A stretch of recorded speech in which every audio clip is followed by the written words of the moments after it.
Hi, Dr. Parul. I have been looking at your videos and hearing your videos since a very long time. So मेरे पास कुछ अपने personal questions है and I want you to answer them. Yes for sure बच्चे आप बताइए like what are your doubts या फिर आपके अगर क्वेश्चन है तो that means you need to understand something. हाँ जी।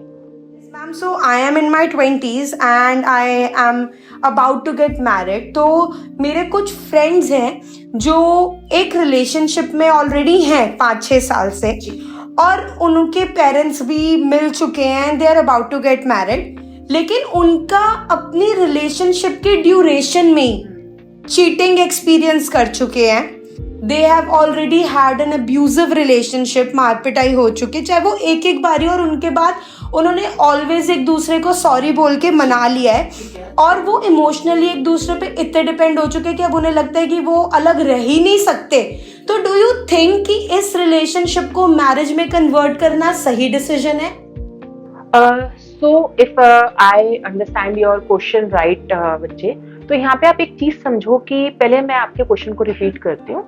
आप ये जानना चाह रहे हो कि एक एब्यूजिव रिलेशनशिप है, फिजिकली एब्यूजिव रिलेशनशिप की लड़के ने लड़की पे हाथ उठा दिया है, चीटिंग भी हो चुकी है कि एक्स्ट्रा ऑलरेडी एक एक्स्ट्रा अफेयर चल रहा है, एक रनिंग अफेयर है, उसके अलावा आप एक एक्स्ट्रा अफेयर चल रहा है, पेरेंट्स को रिलेशनशिप के बारे में पता है, दे आर समथिंग जहाँ पे कि शादी की बातचीत चल रही है, लेकिन उसके बाद भी लड़का लड़की जो है वो एक दूसरे के साथ सिंक्रोनाइज नहीं है। तो क्या उन्हें शादी करनी चाहिए जस्ट टू थिंक दैट हम क्योंकि एक दूसरे के साथ इतने ज्यादा कनेक्टेड हो गए हैं इमोशनली कि हम एक दूसरे के बिना रह नहीं सकते। हर एक लड़ाई के बाद लड़का लड़की को मना लेता है या लड़की लड़के को मना लेती है। Am I right to understand your queries? Yes ma'am, because उन्होंने अपनी लाइफ का एक बहुत मेजर पार्ट शेयर कर चुके हैं एक दूसरे के साथ, तो उन्हें डर लगता है कि वो नहीं। What is the duration of the relationship? कितना टाइम हो गया इन लोगों को साथ? Ma'am, it's more than 5 years that they are living together. So मेरा जो सजेशन यहाँ पे है ना, सबसे पहले सजेशन तो ये है कि अगर आपका रिलेशनशिप ऑलरेडी फिजिकल अब्यूज पे आ चुका है, इमोशनल अब्यूज पे आ चुका है, तो यानी कि कहीं ना कहीं इन दोनों ने एक दूसरे को अट्रैक्ट करा है अपने वॉइड में। उसको भी एक इमोशनल वॉइड है, लड़की को भी, और बॉय को एक इमोशनल वॉइड है in terms of whatever he has observed into his house। अगर वो फिजिकली अब्यूज कर रहा है अपने पार्टनर को, पार्टनर बोलते हैं क्योंकि अभी वाइफ नहीं हुई है वो लड़की, अगर वो फिजिकली अब्यूज अपने पार्टनर को कर रहा है, दैट मीन्स उसकी ये घर की ऑब्जर्वेशन उसने पकड़ी हुई है कि it is right to abuse another person. हम उसके पेरेंटल मैरिज को क्वेश्चन नहीं करेंगे, लेकिन उसने अपने घर में कहीं ना कहीं फिजिकल अब्यूज देखा है और उसने उसके साथ कोई रॉन्गनेस अटैच नहीं करी हुई इन द टर्म्स ऑफ कि ठीक है मारी तो है, अगले दिन मना लूंगा, मान जाएगी। My suggestion here is they should right away go for an consultation, जहां पे कि वो ये समझे कि वो फिजिकल अब्यूज क्यों है, वो मेंटल अब्यूज क्यों है, और ये इस रिलेशनशिप में, इतने लंबे रिलेशनशिप में भी अगर ये चीज चल रही है तो लड़का जो है अपने पैटर्न्स क्यों नहीं बदलता। That is a biggest red flag for a girl to choose हाँ या ना के लिए। अगर तो वो लड़का अपने पैटर्न्स पे काम कर लेता है, वो अपने एंगर इश्यूज पे काम कर लेता है, क्योंकि यूजुअली एक बॉय जो है फिजिकल अब्यूज तब करता है जब वो सामने वाले को ओवर पावर करना चाहता हो, उसको जो है उसकी पार्टनर की कोई बात ऐसी ट्रिगर हो गई जो उसे सही नहीं लगती, और उसके लिए थप्पड़ मारना या फिजिकली अब्यूज करना इज द राइट वे सामने वाले से अपनी बात मनाने के लिए। That is one of the biggest red flag in a relationship. तो right away they should go for an consultation कि why this boy is behaving that way. ये तो हो गया बॉय का एस्पेक्ट। अब अगर आप इसमें समझते हैं गर्ल का aspect, that why she is handling all those things, वो इस चीज को क्यों सफर कर रही है कि लड़का हाथ भी उठा रहा है, मेंटली अब्यूज कर रहा है, फिजिकली अब्यूज कर रहा है, फिर भी वो इस रिलेशनशिप में क्यों है। आई थिंक आपने बोला कि इमोशनली डिपेंडेंट है एक दूसरे के ऊपर। yes. तो इमोशनली डिपेंडेंट वो एक दूसरे के ऊपर नहीं है, वो गर्ल इमोशनली वॉइड को अपने कंप्लीट कर रही है, उसका इमोशनल वॉइड है और उसे लग रहा है कि मैं यहाँ के अलावा कहीं और से प्यार नहीं पा सकती। अगेन जैसे सेम वे बॉय के लिए ऑब्जर्वेशन है कि उसने अपने घर में ऑब्जर्व किया होगा कि भाई फिजिकली अब्यूज करना ठीक है, सेम वे गर्ल ने भी कुछ ना कुछ अपनी पेरेंटल मैरिज में ऑब्जर्व किया होगा। इसको हम एक टेक्निकल टर्म देते हैं इमोशनल कटोरा। दैट इज अगेन, मेरी पास्ट वीडियोस अगर आप देखेंगे तो आप उसमें हमने पूरी प्रॉपर एक टर्म डिस्कस करी हुई कि जब हम बाहर कहीं भी प्यार ढूंढने जाते हैं तो हम एक इमोशनल वॉइड के साथ अगर जाते हैं, लाइक कटोरा है फॉर एन एग्जाम्पल, आप इस एग्जाम्पल से समझिए कि कटोरा लेके आप जा रहे हैं और वो खाली है, आप एक वॉइड के साथ जा रहे हैं, तो जो भी आप इंसान उसके अंदर प्यार डालेगा, चाहे वो रेड फ्लैग्स के साथ डाल रहा है या ग्रीन फ्लैग्स के साथ डाल रहा है, तो आपको लगेगा यार इस इंसान से अच्छा तो कोई हो ही नहीं सकता, क्या हुआ यार, कल थप्पड़ मारा था, सॉरी बोल तो दिया। उस सॉरी बोलने के साथ साथ उस इंसान ने अपना नेचर चेंज किया नहीं किया है, आपने ये इग्नोर कर दिया। आज इग्नोर कर दिया क्योंकि आप एक रिलेशनशिप, सिर्फ एक कमिटेड रिलेशनशिप में नहीं है। शादी के बाद आप इग्नोर इसलिए नहीं कर पाएंगे क्योंकि आप एक कमिटेड रिलेशनशिप में आ जाएंगे, और जो चीज आज एक दिन के लिए हो रही है वो 2 दिन के लिए होगी, फिर नंबर ऑफ डेज में कन्वर्ट हो जाएगी, फिर वो लाइफ लॉन्ग बन जाएगी, और आप उस पॉइंट पे आके डिवोर्स के बारे में बात करेंगे। लेकिन अगर आप इसको यहीं पर ही समझ लेते हैं कि मैं अगर अपना इमोशनल वॉइड इस चीज से फिल ना करूं कि सामने वाला मेरे को कैसे टैकल कर रहा है, सामने वाला मेरे को कैसे हैंडल कर रहा है, और इसको मैं समझूं कि मेरा ये वॉइड है क्यों। कहीं मैं उस वॉइड में तो इस इंसान को नहीं समझ रही कि मेरे फादर के साथ अंडरस्टैंडिंग नहीं है, मेरे पेरेंट्स के साथ अंडरस्टैंडिंग नहीं है, उन्होंने बचपन में मेरे को इग्नोर किया, ये इंसान कम से कम मेरे को इंपॉर्टेंस तो दे रहा है, ये इंसान मेरी need feed is the right term, वो मेरी नीड फीड कर रहा है उन इमोशंस की जो मुझे अपने मे बी पेरेंट्स से ना मिली हो, मुझे अपने सिबलिंग्स से ना मिली हो। और क्योंकि वो नीड फीड चाहे वो गलत तरीके से हो रही है, वो आपको मना रहा है, वो आपके हाथ पैर पड़ रहा है कि देख मान जा, कल मेरे से गलती हो गई थी, एंड वट एवर ब्ला ब्ला ब्ला, आपकी इमोशन की नीड फीड हो रही है। आपको फॉर द टाइम बिंग लग रहा है कि नहीं यार, इस इंसान से ज्यादा प्यार मुझे कोई नहीं कर सकता।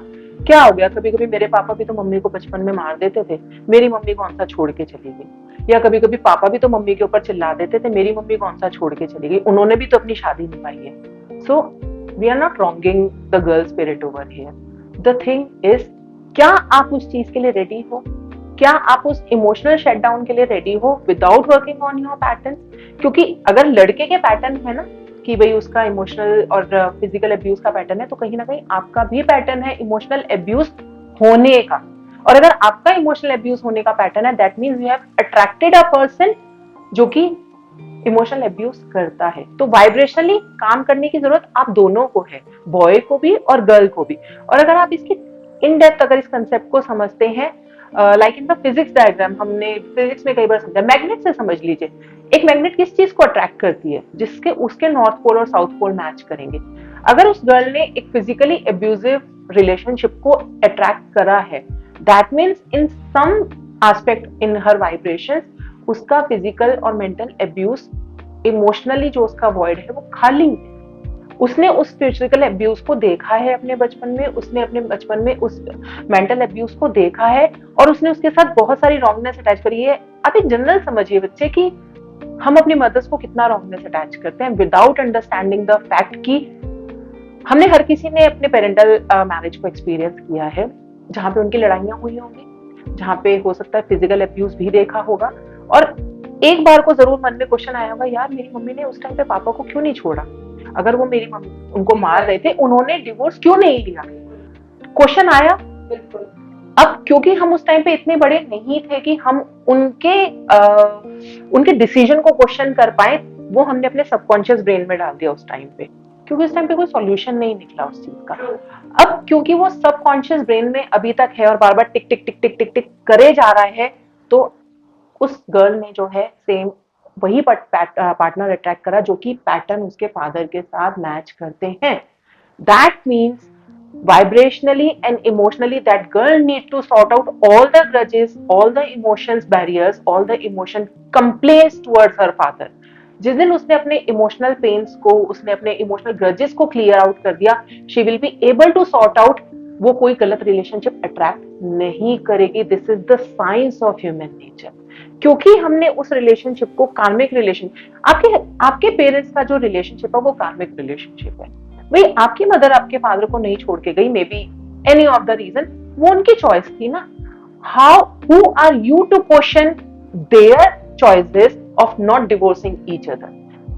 हमने उनके चॉइस को क्वेश्चन नहीं किया, लेकिन अपने माइंड में पूरा कूड़ा मचा लिया। कहते ना, मुंह से नहीं बोला लेकिन दिमाग में सारा कूड़ा मचा लिया, पापा ऐसे है, मम्मी ऐसी है, दादी ऐसी है, दादू ऐसे हैं, फादर इन लॉ ऐसे हैं, मदर इन लॉ ऐसी है, ब्ला ब्ला ब्ला ब्ला, एंड नंबर ऑफ थिंग्स। मुंह से नहीं बोला, मुंह से हम अच्छे बने हुए, मैं तो एक अच्छी बेटी हूँ, मैं तो एक अच्छा बेटा हूँ, और उस अच्छा बच्चा बनने के चक्कर में इतना वॉइड अपने अंदर कलेक्ट कर लिया कि उस वॉइड के चलते I have attracted a wrong partner, I have attracted a wrong decisions, और उस रेड फ्लैग्स को मैं इग्नोर करती चली गई। अब जो आपने मेरे से केस डिस्कस करा, उसमें क्या है, गर्ल ने सारे रेड फ्लैग्स इग्नोर कर दिए सिर्फ उस एक लाइन में, यार ये इंसान है ना, प्यार से सुधर जाएगा। ट्रू। आई एग्री, वो प्यार से सुधरेगा। Hope ma'am, hope hope, yes, hope keeps us alive, and this is not a wrong line, लेकिन hope keeps us alive in the case जहां पे वो लड़का भी अपने ऊपर काम करे। अरे पापा, मेरा आज भी एक क्वेश्चन ये है, आप शादी के बाद डिवोर्स कुत्ते बिल्लियों की तरह लड़ते हो डिवोर्स लेने के लिए, एक दूसरे के करेक्टर एसेसिनेट करते हो, एक दूसरे पर उंगलियां उठाते हो, वहां से एलिगेशंस लग रही है इन्होंने दहेज लिया, बॉयज की तरफ से एलिगेशंस लग रही है लड़की करेक्टर लेस है, ब्ला ब्ला ब्ला।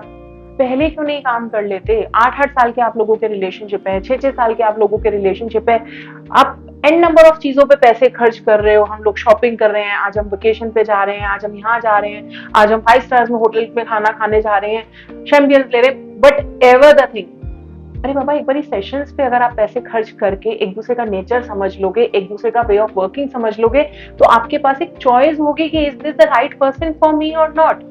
और अगर वो राइट पर्सन है, दैट पर्सन, और ये हम बॉय और गर्ल दोनों के लिए बात कर रहे हैं, अगर वो राइट पर्सन है, अपने रेड फ्लैग्स पे काम करने के लिए रेडी है, तो करो ना रिलेशनशिप कंटिन्यू। लेकिन अगर वो पर्सन नहीं कंटिन्यू कर रहा और वो अपनी ईगो में ही अड़ा हुआ है कि नहीं जी मैं गलत नहीं हूँ, क्योंकि देयर आर मेन जो ईगो में अड़े होते हैं कि इसने बोला था मैं तो इसलिए ट्रिगर हो गया, रोबोट हो क्या, आपका बटन दबाया और आप ट्रिगर हो गए। इस लड़की ने ऐसी बात बोली कि मैं तो गुस्सा आ गया, मैंने हाथ उठा दिया। हाथ उठाना is not the right thing, मर्दानगी नहीं साबित होती है हाथ उठाने से।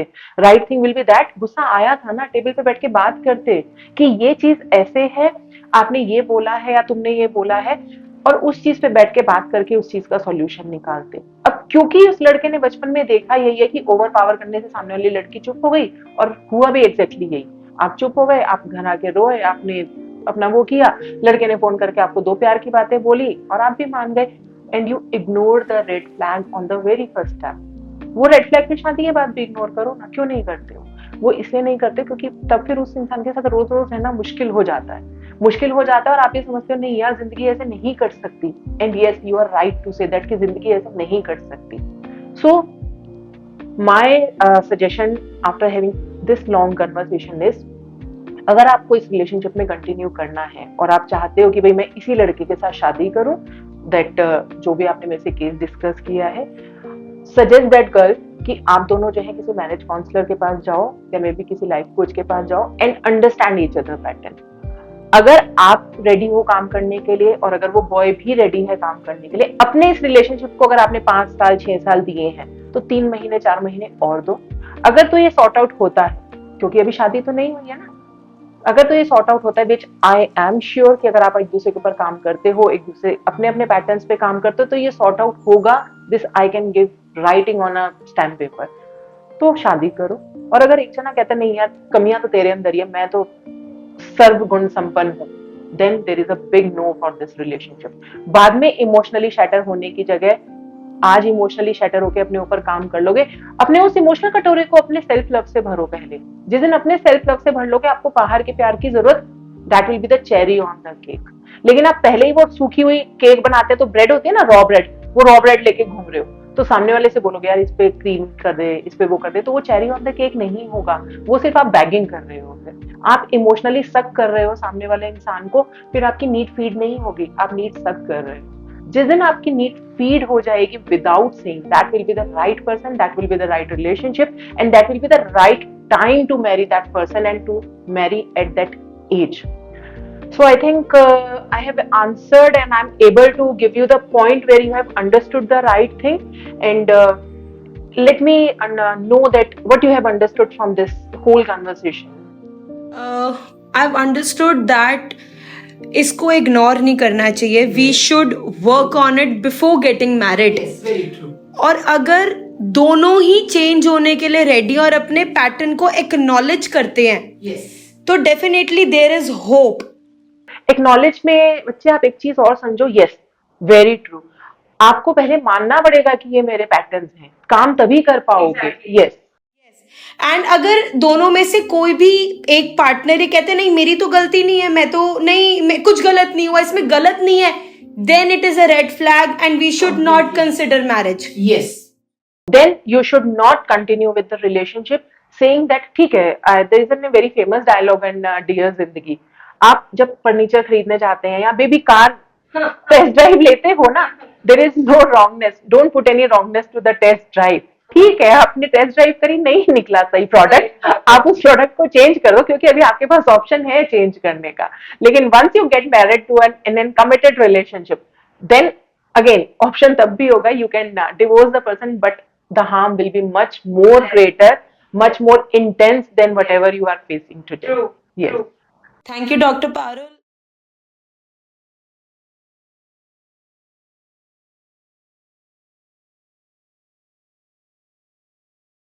Through this. Thank you so much.